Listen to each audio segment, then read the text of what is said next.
Bonjour tout le monde, j'espère que vous allez bien. Je m'appelle Maria et aujourd'hui je vous présente un podcast qui est uniquement tricot. C'est pas toujours le cas dans mes podcasts, j'ai parfois de la couture, du crochet, Dernièrement, j'ai incorporé également des bijoux, mais aujourd'hui, j'ai rien de tout ça, j'ai vraiment seulement des pièces au tricot. Ça, c'est à supposer que je survive à mon podcast parce qu'aujourd'hui, il fait terriblement chaud à l'extérieur. Ici, il fait chaud aussi. J'ai mis le ventilateur à tout doux. Fait que je pense qu'on l'entend pas parce que j'ai fait tantôt un petit test. Je pense qu'on l'entend pas puis ça va juste m'empêcher là, de mourir durant le podcast. Bon, bref, on va commencer avec ma première pièce au tricot. C'est le OJ Top. Je vous montre le patron avant d'aller plus loin. OJ Top, O-J-A-I Top de Andrea Bab. J'ai employé le fil Fine Heart de Rowan. C'est un figurine.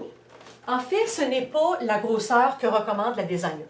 Mais c'est pas grave, j'ai fait un échantillon pour arriver là aux mêmes mesures. Et même si je suis arrivée aux mêmes mesures, je trouvais, parce que vous avez remarqué sur le patron, je vous le remontre, sur le patron, le bas n'a pas de détails. Alors que, moi ici, j'ai rajouté une bande. Parce que quand j'ai eu terminé mon chandail, qui faisait exactement comme il faisait sur le mannequin, mais moi, sur moi, je trouvais que c'était pas assez long. Sur elle, c'est beau, je trouve ça beau. Je l'ai pas fait pour rien, je l'ai fait parce que je trouvais que c'était beau, mais je n'aimais pas ça. Je voulais vraiment l'avoir plus long. Même la partie plus longue, je la voulais un peu plus longue. Fait que j'ai décidé de rajouter une bande parce qu'il n'était pas question que je détricote pour retricoter. Fait que j'ai tout simplement pensé à rajouter une bande. C'est ce que j'ai fait. J'ai rajouté une bande de façon circulaire, une bande en jersey de façon circulaire. J'ai à peu près 15 cm que j'ai rajouté. Là, c'est à l'œil, mais c'est à peu près ça, 15 cm. Mais savez-vous que, finalement, je préfère mon modèle? Parce que je trouve que cette bande-là, dans le bas, vient habiller justement le bas du chandail. J'avais peur que ça fasse... Au début, je me suis dit, je vais m'essayer, je vais en faire une bande pas trop large, je vais voir ce que ça va donner parce que je voulais pas que ça entre en compétition ici avec les vagues. Mais plus j'avançais ma bande, puis plus je me rendais compte que non. Au contraire, je trouve que les deux se complètent. Ça ne rentre pas en compétition du tout l'un avec l'autre, ça se complète. Parce que autant le haut que le bas, c'est un détail qui est discret. Fait que ça fait un bel équilibre. C'est un modèle qui est facile à tricoter. C'est un patron anglophone, je ne vous l'ai pas dit, mais c'est un patron anglophone. C'est un modèle qui est très facile à tricoter. Sauf que moi, j'ai buté un petit peu sur les baguettes. Là, je ne sais pas comment la designer elle les appelle, je ne me souviens plus. Ce ne sont pas des torsades. Moi, au début, quand j'avais vu le patron, je pensais que c'était des torsades tricotées d'une certaine façon. Ce n'est pas des torsades du tout. C'est tout simplement des mailles que l'on laisse en attente, puis qu'on vient tricoter ensuite. On en fait, là, je pense, c'est 10 cm, si je me souviens bien, puis qu'on vient accrocher là, un peu plus tard, en tout cas. Vous irez voir sur Ravelry, parce que c'est ça que j'ai fini par faire. Comme je ne comprenais pas le patron, je ne comprenais pas comment il fallait les monter, je suis allée voir sur Ravelry, puis juste en voyant la photo, j'ai vu une photo de quelqu'un qui était en train de le faire, puis juste en voyant la photo, j'ai tout de suite compris. Là. Fait que c'est vraiment un modèle qui est très simple. Quoi vous dire d'autre? Bien, c'est tout. Je vais me lever pour vous montrer, là, vous le montrer de plus près. Le côté ici qui est plus long, la manche arrive, je vous dirais, pratiquement au coude.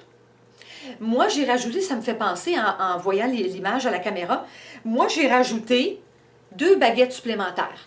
Ces 2-ci, là, c'est moi qui les ai rajoutées. Elles n'étaient pas sur le patron. 2 ou 3, je ne me souviens plus, là. Mais j'en ai rajouté parce que je voulais que ça aille un peu plus loin, là, plus près du bord de la manche. Mais le reste, c'est exactement comme le designer l'indique. Évidemment, là, la bande, hormis la bande, là, mais le reste, c'est exactement... Tout ça ici, là, c'est tel que le patron l'indique, tel que la designer l'indique. Le dos, c'est la même chose. C'est un idem pour le dos, là, parce que en fait, c'est une seule pièce. C'est un grand rectangle qu'on plie en deux. Fait que le devant, le dos, là, se tricote en même temps. Fait que voilà pour ma première pièce. Je vais maintenant changer le mannequin. Je vais mettre la seconde pièce sur mon mannequin et je vous reviens avec mon deuxième morceau. Bon, mon deuxième morceau maintenant, c'est un deuxième haut, mais je n'ai pas de patron pour ce morceau-là. C'est tout simplement un morceau que j'ai imaginé avec les fils que j'avais à la maison. J'avais 2-3 balles de un, 2-3 balles de l'autre, une balle ou deux de l'autre. J'ai tout mis ça ensemble, j'ai imaginé un modèle boxy avec des formes différentes, parce qu'il y a des formes différentes. Je vais vous l'approcher tantôt à la caméra, puis je vais vous montrer. Il y a des formes différentes. Fait que c'est un petit peu ce que j'avais imaginé, puis c'est le résultat que ça l'a donné. Ici et ici, c'est le même fil. C'est le fil lino, c'est du 100% lin en fait, puis c'est le fil lino. Je crois que c'est Katia. Je n'ai plus l'étiquette, mais je crois que c'est Katia.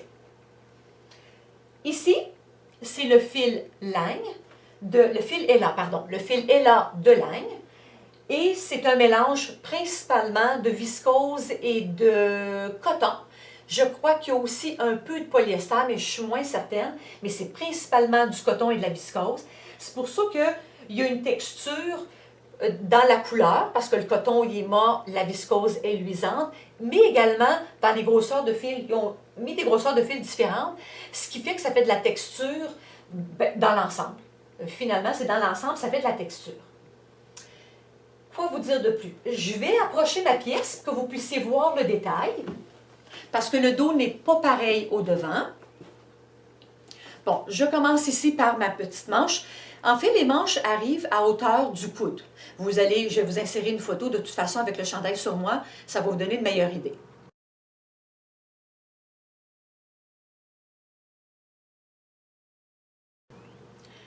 Donc ça, c'est un côté. La forme ici, je vais me reculer. Vous voyez, il y a une forme dedans. Ça, c'est le Ella. J'ai donné une pente au Ella pour pas que ça soit juste coupé tout droit. Dans le milieu, j'ai ici du lino. Et je termine avec un rectangle de lagne, avec évidemment ma petite manche verte. Le dos maintenant, j'ai rajouté à mon lin, c'est comme couleur rouille un peu, j'ai rajouté une partie verte, simplement parce que j'allais manquer de fil. Remarquez que j'aurais pu juste laisser ce morceau-là plus court, ça aurait fait très joli aussi, ça se porte très bien au genre de modèle, mais bon, moi j'ai plutôt là, décidé de rajouter un morceau vert. De toute façon, ça fait un rappel avec les manches. Donc ça, c'est un morceau qui est parfaitement rectangulaire. Arrive dans le milieu mon lagne. En fait, la balance, j'ai commencé par ça. Ça, c'est le premier morceau que j'ai fait. Je me suis dit, je vais aller au bout de ma balle, puis je vais voir ce que ça va donner. Et c'est ce que ça l'a donné. Ça finit évidemment avec la manche. Et j'ai, ce côté-ci, j'ai une pointe, ce côté-ci, que j'ai pas l'autre côté. En fait, mon idée, c'était pas qu'il y ait une pointe.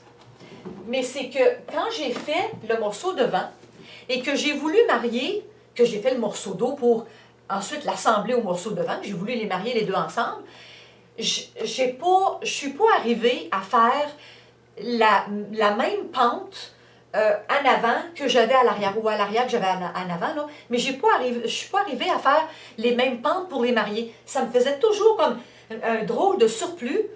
Puis j'ai fini par me dire, ben le designer, c'est moi. Fait que c'est moi qui décide comment ça finit. Fait que j'ai décidé de le laisser comme ça, tout simplement. Et ça se prête très bien. C'est comme mon petit bout vert à l'arrière. Ça se prête très bien au modèle. C'est un modèle qui est irrégulier. Fait que voilà pour mon deuxième morceau. Maintenant, j'enfile le troisième. J'ai un troisième haut. Ensuite, on va aller pour des robes. Mais je vais aller pour mon troisième haut d'abord, puis on finira avec les deux robes. Troisième haut. Un haut pour lequel je n'ai pas de patron non plus. En fait, le corps de ce haut-là, c'est le même patron que cette robe-ci. C'est une robe que je vous avais présentée dans mon précédent podcast et je vous avais expliqué que j'avais acheté d'un particulier un lot de 30 balles. J'avais pris 13 balles pour faire ma robe et que là, il me restait plus que la moitié du lot. Puis je ne savais pas trop quoi faire avec le restant. J'essayais, au moment où j'ai tourné mon podcast, j'étais en train d'essayer de faire des échantillons, des essais sur des morceaux pour voir comment je pouvais utiliser le fil autrement que de cette façon-là, parce que je ne voulais pas me retrouver avec tous des morceaux pareils. Quand j'ai publié le podcast, il y a une dame qui m'a fait un commentaire, un beau commentaire sur mon podcast et qui m'a dit « Bien, pourquoi tu ne teindrais pas ton fil? » Sur le coup, je me suis dit OK, parce que j'ai de l'expérience un petit peu dans la teinture. Je n'ai pas teint beaucoup de choses, mais j'ai teint quelques morceaux au fil des années, peu de fils, mais surtout des morceaux soit que j'ai cousus ou des morceaux achetés, des morceaux couture achetés. Et mon expérience fait que tout ce qui est synthétique, je me souviens de 2-3 morceaux, entre autres, synthétiques, ça a été un gâchis. On dirait que le synthétique ne boit pas bien la teinture. Il ne le boit pas de façon uniforme, ce qui fait que ça fait comme des nuances de couleurs. Enfin, comme je vous dis, je n'ai pas une grande expérience de teinturière. Je ne suis pas teinturière. J'ai teint quelques morceaux au fil des années et mon expérience était moins bonne avec les fils synthétiques. Fait que je réponds ça à la dame, mais l'idée me reste quand même dans la tête. Fait que je me suis dit, au lieu de faire un morceau, le teindre et gâcher le morceau, je vais plutôt faire un échantillon. D'ailleurs, je vais vous mettre des photos des échantillons que j'ai faits.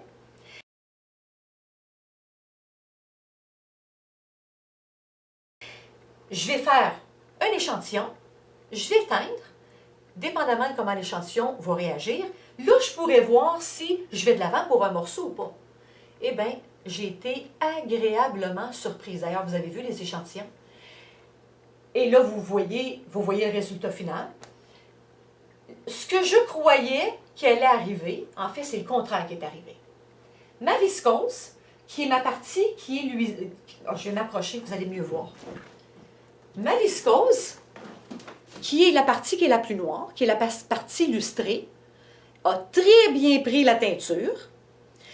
Et la partie qui est grise, qui est mate, c'est mon coton, qui, lui, s'est délavé au fur et à mesure que j'ai fait, parce que quand vous teignez, évidemment, il faut ensuite faire des bains d'eau claire pour enlever le surplus d'eau, le surplus de teinture. C'est ce que j'ai fait. J'ai fait peut-être 4 bains d'eau claire. Avant, il y en a encore. Fait que ça, c'est un eau que lorsque je vais le relaver, lorsque je vais le laver, je vais devoir le laver seul parce qu'il va sûrement perdre encore de la teinture.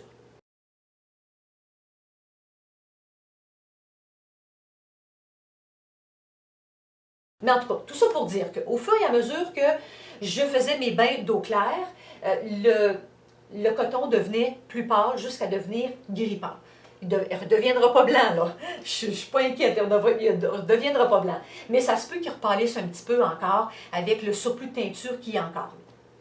Mais en tout cas, tout ça pour dire qu'en bout de ligne, le résultat est magnifique. J'adore ce haut-là. C'est un résultat magnifique. Et quand je le mets à côté de ma robe, ben, c'est pas le même morceau. Même si ça a été fait avec le même fil, c'est pas le même morceau. Et pourquoi? Simplement parce que c'est teint une autre couleur. Fait que je remercie infiniment cette personne-là. Je n'ai pas noté son nom. Je n'ai pas mon téléphone avec moi, puis je n'ai pas noté son nom. Je crois que c'est Brigitte quelque chose. En tout cas, elle va sûrement se reconnaître si elle me voit. Mais merci infiniment pour le partage de l'idée, parce que finalement, voyez le résultat. Et là, il me reste encore quelques balles. Il m'en reste 3 ou 4. Je vais pouvoir me faire une camisole. Pas vraiment en plus, à moins que je mélange. En fait, je me suis acheté un coton qui est la même grosseur de fil parce que ça va me permettre d'avoir une balle de plus. Comme ça, je vais voir comment je vais mélanger les deux fils. Donc, ces balles-là plus ce coton blanc-là, de toute façon, il va être teint. C'est juste que ça va me faire du fil de plus. Et je vais le teindre rouge, comme vous avez vu sur l'échantillon. Fait que, oh, j'oubliais. Les manches. Les manches, j'ai un patron pour les manches. Ce sont des manches bouffantes qui arrivent, en fait, elles arrivent un peu plus basses que le coude. Elles cachent vraiment le coude. C'est un patron que j'ai trouvé sur l'Internet, tout simplement. J'ai fait plusieurs fouilles parce que le haut, je l'imaginais comme ça, en colure en V, pas très long, avec manches bouffantes, hauteur des coudes. Mais là, les manches, je ne les ai pas sorties de ma tête. C'est un patron, comme je vous dis, que j'ai trouvé sur l'Internet. Mais j'aime beaucoup ce patron-là. Parce que ce qu'ils m'ont fait faire, je ne sais pas si vous allez le voir à la caméra, parce que dans du fil foncé, c'est jamais bien clair. La base ici de ma manche, c'est une côte 2-1. C'est 2 à l'envers, 1 à l'endroit. 2 à l'envers, 1 à l'endroit. Qu'est-ce qu'on m'a fait faire? C'est qu'on m'a fait monter des mailles. On m'a fait faire les côtes 2-1, comme je viens de vous expliquer. On m'a fait faire 2,5 ou 3 cm. Je ne me souviens plus. Moi, je semble avoir 3 cm ici. Dans ma tête, je pense que c'est 2,5 qui m'ont fait faire, mais moi, je le fais un peu plus long. Ensuite, on me fait augmenter pour que ça commence à faire le ballon. Donc, on me fait ajouter des mailles. Pour ensuite, bon là, on continue jusqu'à temps d'avoir la longueur qu'on a besoin. On me fait diminuer pour avoir moins de mailles, pour qu'évidemment, à la hauteur de mon coude ou l'auteur de votre poignet, dépendamment de la hauteur que vous choisissez, ça soit évidemment moins large. Je ne vais pas avoir ça la même largeur que j'ai ici. Je n'ai pas la même largeur de bras ici que j'ai ici, ou que j'ai ici. Donc, ce qui fait que ça fait un très beau visuel, ça fait un très beau look. Comme je vous disais, c'est dommage que dans le noir et avec tout le mouvement des deux matières, le coton viscose, on ne voit pas beaucoup le détail. Mais ce détail-là, dans un chandail blanc ou un chandail pâle, un rose pâle, un bleu pâle, en tout cas, quelque chose de pâle, puis qui ne soit pas, là, évidemment, chamarré comme ça, ça va faire très beau parce que là, on va voir le détail. Ce que j'aime aussi, c'est que quand on porte ce haut-là, le fait que j'ai des côtes, ça ne fait pas bouffant à partir tout de suite de la manche, là, à partir de l'épaule tout de suite. C'est plat, comme une manche montée. Ce que j'ai, c'est une manche montée. C'est les manches régulières là, que l'on voit. Là, on appelle ça une manche montée. Donc, au lieu de commencer le bouffant à partir de ma manche montée, j'ai mon plat, mon 3 cm de plat, qui sont mes côtes. Et ensuite, là, ça commence à être un peu bouffant. En tout cas, j'aime beaucoup comment ces manches-là tombent. Et je vais probablement réutiliser ce patron-là dans un autre modèle, mais un modèle qui va être pâle pour qu'on puisse vraiment voir le détail. J'ai tout dit sur le modèle. Maintenant, j'ai 2 robes à vous présenter, fait que je vais vous présenter, j'enfile la première sur le mannequin.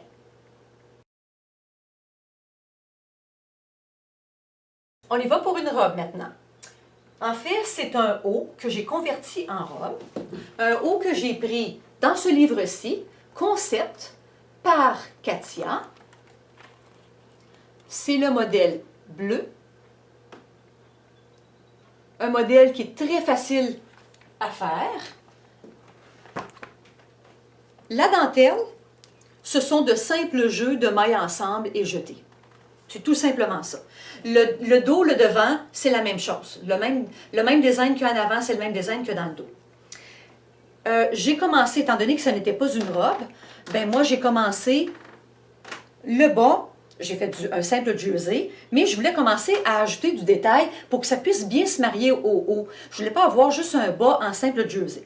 Fait que j'ai commencé à ajouter 2 lignes de dentelle pour en rajouter une 3e et pour ensuite poursuivre le restant du haut avec le patron selon le livre. J'ai tricoté cette robe-là avec un fil de Berroco. C'est la Mantra Stonewash. C'est un 100% soie.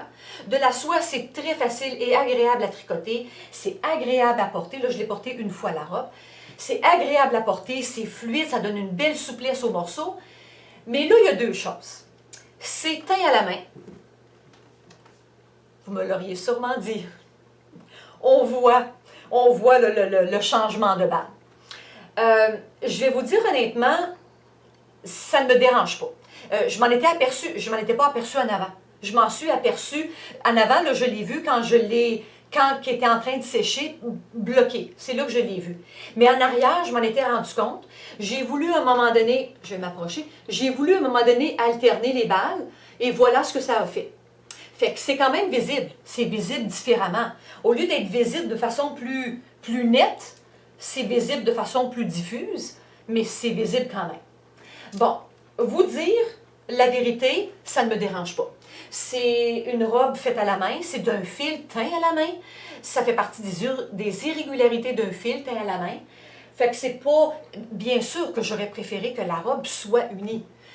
Mais elle est unie avec des variations. Ça fait partie, c'est une signature finalement. C'est la signature de la robe.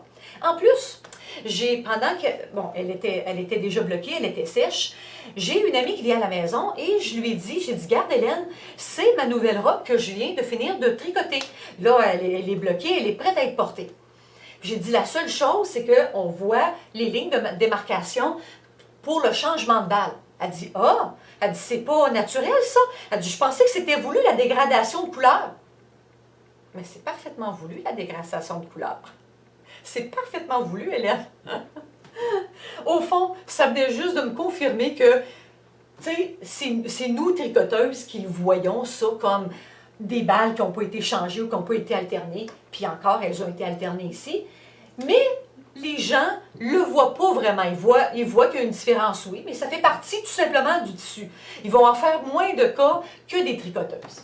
Mais bon, le commentaire d'Hélène m'a juste confortée dans ma robe, elle est belle, puis je vais la porter.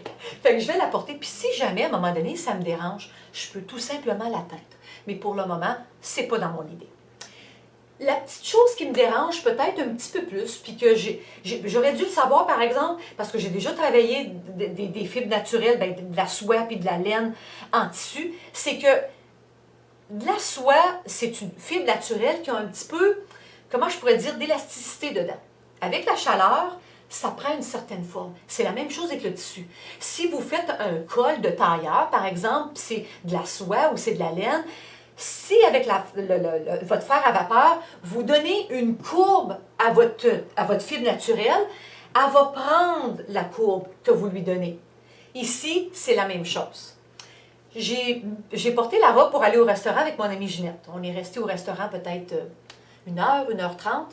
Et quand je suis sortie du restaurant, la robe, elle avait des fesses. Elle avait mes fesses imprimées. Mais c'est ça.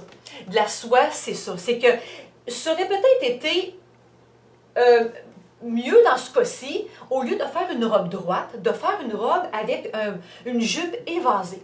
En faisant la jupe évasée, ça aurait donné de l'espace pour que si je suis assise, par exemple, bien, il y a de l'espace dans ma jupe pour pas que ça tire sur mon tissu, puis ça aurait eu moins tendance à faire des fesses, à faire des formes.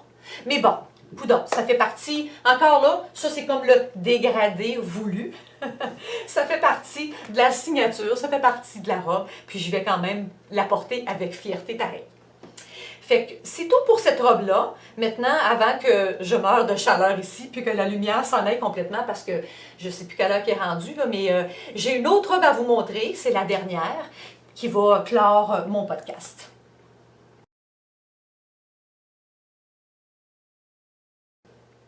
Bon, dernière robe. Je me vois dans la caméra, mais couleur jumelle.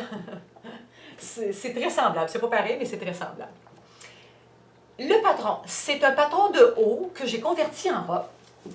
J'ai pris le patron ici, dans un vieux fil d'art qui date de 2007. Et le patron, c'est ce aussi. Comme vous voyez, c'est un modèle qui est très simple. C'est un simple jersey, des côtes 3-3. Je ne sais pas si c'est des côtes 3-3 comme me faisait faire dans le livre, là, mais moi j'ai des côtes ici 3-3. J'ai fait une manche 3/4. C'est des manches raglantes. En fait, j'ai suivi le patron. C'est juste que j'ai fait une robe au lieu d'un haut, puis j'ai fait des manches. Les autres, sur le patron, c'était des manches, des petites manches courtes. Moi, j'en ai fait une manche 3/4. J'ai rajouté un lacet supplémentaire parce que dans le livre, il y avait seulement comme 2 lacets pour faire une boucle. Moi, j'ai ajouté 4 lacets pour faire 2 boucles. Et parmi les 4 lacets, je voulais mettre une petite touche de couleur, casser un petit peu le rouge. Donc, j'ai pris un gris que j'avais à la maison et j'ai fait un lacet que j'ai mis en gris. J'ai tricoté avec un beau fil que mon amie Ginette m'a offert. C'est du Julie Asselin, Leisure DK, Leizu, Leisure j'imagine que c'est comme ça qu'on le dit, DK, 90% mérino, 10% soie. Il m'en reste encore, là, j'ai tout ça qui est neuf, mais il m'en reste encore. Je vais faire autre chose avec un haut, là, assurément. C'est un très beau fil, un très beau, ben, que la composition, ça vous donne déjà une idée, là. Très agréable à porter, très agréable à travailler. Je l'ai porté là, quelques fois cet hiver. C'est très confortable à porter une robe tricotée. Je ne sais pas si vous avez déjà porté une robe tricotée. Sinon, essayez-vous. C'est très facile faire une robe à partir d'un haut. Là, je vous ai montré différentes choses. J'ai fait des hauts à partir de robes, des robes à partir de hauts. C'est on rallonge ou on raccourcit, là. Fait que c'est très facile à faire. Et c'est tellement agréable à porter. Fait que je l'ai porté quelques fois cet hiver. Fait que c'est tout. Je pense qu'il n'y avait rien à rajouter d'autre pour la robe. Ceci termine mon podcast. J'ai des morceaux couture en route. J'en ai quelques-uns qui sont terminés. J'ai un manteau qui va être, je crois, très intéressant. Je vais attendre de le terminer pour faire un podcast couture. C'est pour ça que je n'ai pas intégré les morceaux couture à mon podcast parce que j'ai plusieurs morceaux qui auraient été prêts. Mais je me suis dit non, je préfère les garder pour faire un podcast séparément. Je vais avoir, comme je vous dis, quelques morceaux couture à vous montrer. Donc, entre-temps, je vous dis, ben, prenez soin de vous. Puis, à la prochaine. Au revoir.